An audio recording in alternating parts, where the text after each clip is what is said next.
Selamat siang. Pada video ini saya akan menyampaikan materi pertemuan 1 sampai 7 yang sudah saya pelajari sebelumnya mengenai bank sentral, kebijakan moneter, pasar keuangan, pasar uang, dan pasar modal di Indonesia. Materi ini penting karena berkaitan langsung dengan stabilitas ekonomi, sistem keuangan, serta aktivitas investasi di Indonesia. Melalui pembahasan ini, kita dapat memahami bagaimana sistem keuangan bekerja dan bagaimana peran lembaga keuangan dalam mendukung perekonomian nasional. Nah, di sini pertama ada Bank Sentral. Bank Indonesia atau BI merupakan bank sentral Republik Indonesia yang bersifat independen sesuai undang-undang. Artinya, BI bebas dari campur tangan pihak lain dalam menjalankan tugasnya, namun tetap bekerja sama dan berkoordinasi dengan pemerintah untuk menjaga stabilitas ekonomi nasional. Tujuan utama BI adalah menjaga kestabilan nilai rupiah. Kestabilan ini dapat dilihat dari dua sisi, yaitu kestabilan harga barang dan jasa yang tercermin pada tingkat inflasi, serta kestabilan nilai tukar rupiah terhadap mata uang asing. Jika inflasi terlalu tinggi, harga kebutuhan masyarakat akan meningkat dan daya beli menurun. Sebaliknya, jika nilai tukar rupiah melemah terlalu jauh, harga barang impor juga dapat meningkat. Oleh karena itu, BI memiliki peran yang sangat penting dalam menjaga kondisi ekonomi tetap stabil. Untuk mencapai tujuan tersebut, BI memiliki 3 tugas utama. Pertama adalah menerapkan dan melaksanakan kebijakan moneter. Kedua adalah menjaga stabilitas sistem keuangan. Dan ketiga adalah mengatur dan menjaga kelancaran sistem pembayaran. Dalam sistem pembayaran, BI mendukung penggunaan transaksi digital seperti QRIS, mobile banking, dan transfer antar bank agar transaksi masyarakat menjadi lebih cepat, aman, dan efisien. Selain itu, terdapat jaring pengaman sistem keuangan atau JPSK yang melibatkan BI, pemerintah, OJK, dan LPS. JPSK berfungsi menjaga keamanan sistem keuangan ketika terjadi krisis ekonomi atau gangguan pada sektor perbankan, sehingga kepercayaan masyarakat terhadap sistem keuangan tetap terjaga. Berikutnya ada kebijakan moneter.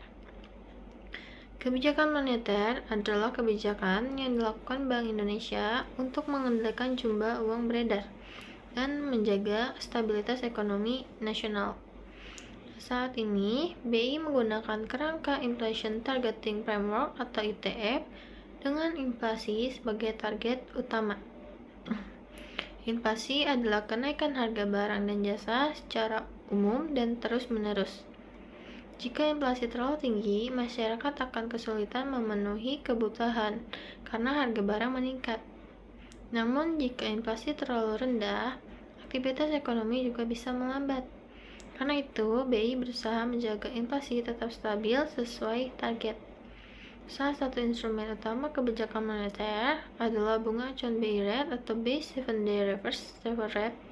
Ketika inflasi meningkat, BI biasanya menaikkan suku bunga agar masyarakat mengurangi konsumsi dan pinjaman. Dengan begitu, jumlah uang beredar dapat dikendalikan. Sebaliknya, ketika pertumbuhan ekonomi melemah, BI dapat menurunkan suku bunga agar masyarakat dan perusahaan lebih mudah memperoleh kredit, sehingga investasi dan konsumsi dapat meningkat. Selain suku bunga, BI juga menggunakan operasi pasar terbuka, yaitu kegiatan jual beli surat berharga untuk mengatur likuiditas perbankan. BI juga menerapkan giro wajib minimum atau GWM yang mengatur jumlah dana minimum yang harus disimpan bank di Bank Indonesia. Bank Indonesia juga menjaga stabilitas nilai tukar rupiah terhadap mata uang asing. Nilai tukar yang stabil penting untuk menjaga perdagangan internasional, investasi asing, dan kestabilan harga barang impor. Kebijakan moneter kemudian ditransmisikan ke masyarakat melalui suku kredit, suku bunga kredit, investasi perusahaan, konsumsi masyarakat, harga aset, dan aktivitas ekonomi secara keseluruhan.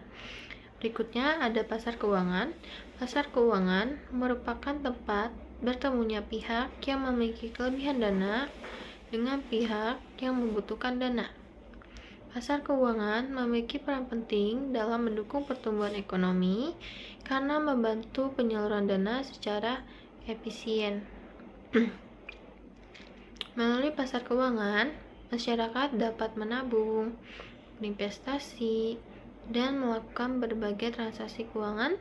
Sementara itu, perusahaan dan pemerintah dapat memperoleh sumber pendanaan untuk menjalankan kegiatan ekonomi. Dalam sistem keuangan, terdapat konsep stabilitas sistem keuangan atau SSK. SSK adalah kondisi ketika lembaga keuangan, pasar keuangan, dan sistem pembayaran mampu menjalankan fungsi dengan baik, meskipun terjadi tekanan ekonomi atau gangguan keuangan. Indonesia menerapkan dual banking system, yaitu perbankan konvensional dan perbankan syariah. Bank konvensional menggunakan sistem bunga, sedangkan bank syariah menggunakan prinsip bagi hasil dan menghindari riba sesuai prinsip syariah Islam. Perbankan syariah terus berkembang di Indonesia karena memberikan alternatif layanan keuangan bagi masyarakat. Produk perbankan syariah antara lain tabungan syariah, pembiayaan syariah, dan sukuk. Selain itu, pemerintah dan BI menjalankan strategi nasional pendalaman pasar keuangan untuk meningkatkan efisiensi pasar keuangan, memperluas instrumen investasi, dan memperkuat ketahanan ekonomi nasional. Konsep keuangan inklusif juga penting agar seluruh masyarakat memiliki akses terhadap layanan keuangan seperti tabungan, kredit, asuransi, dan pembayaran digital, termasuk masyarakat di daerah terpencil.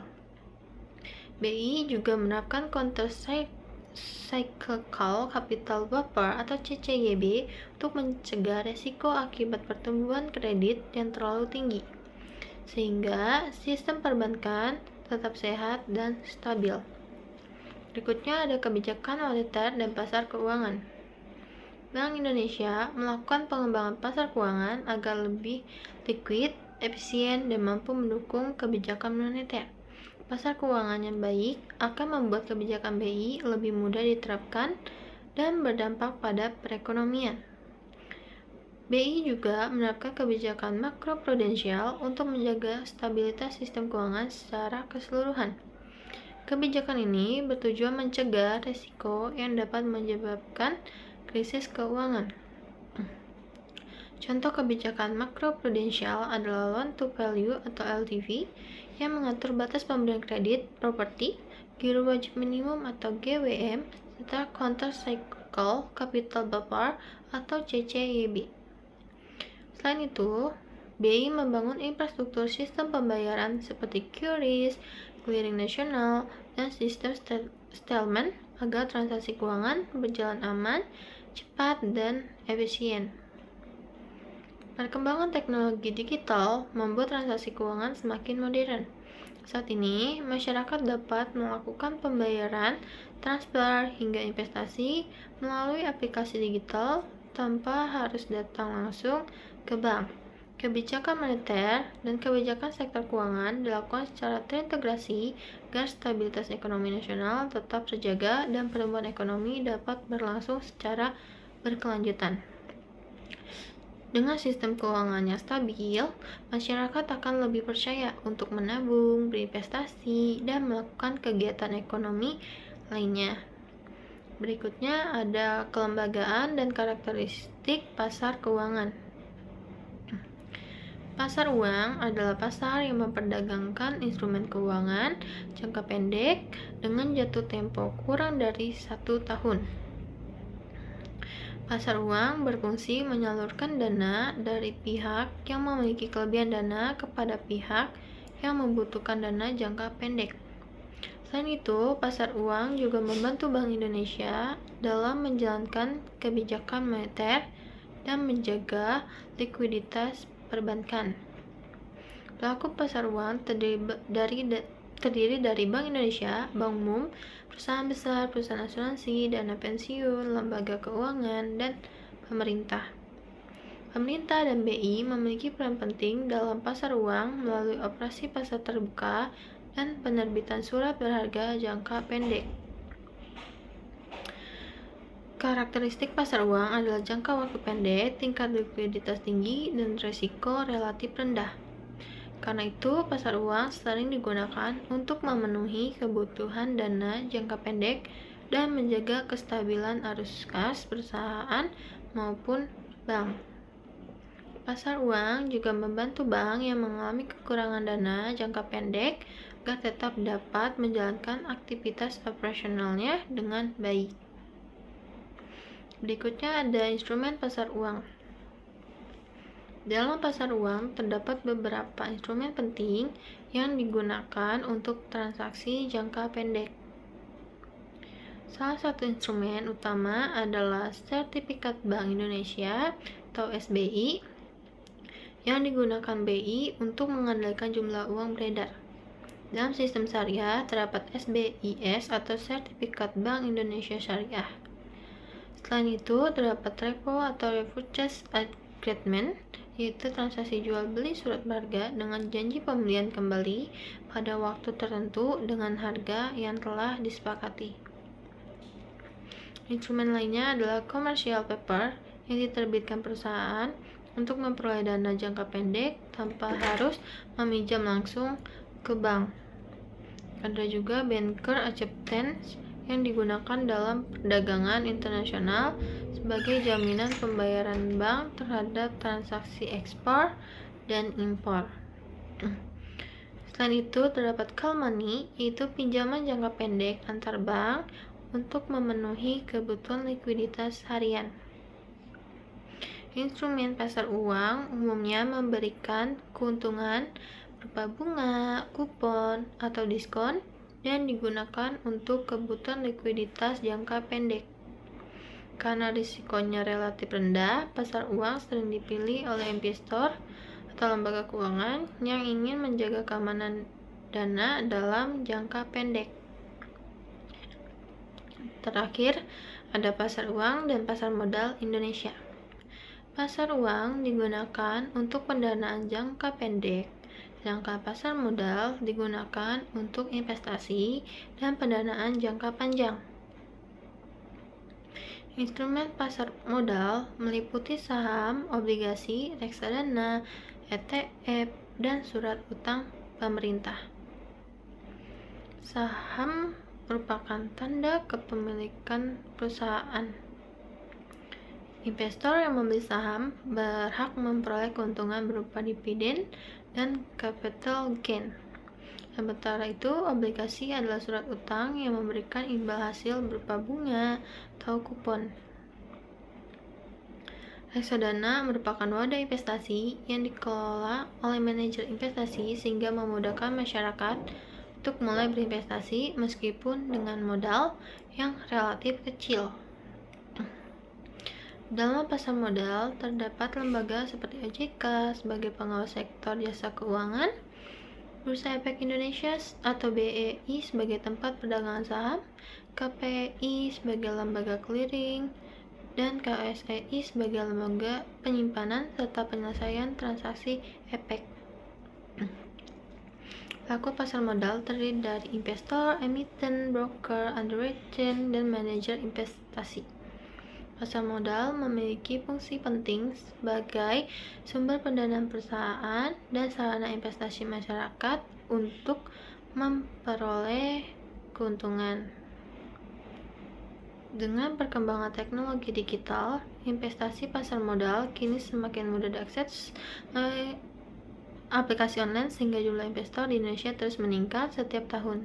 Melalui pasar modal, masyarakat juga dapat belajar berinvestasi, mengelola keuangan, dan mendukung pertumbuhan perusahaan serta perekonomian nasional. Itu saja yang dapat saya sampaikan pada video ini.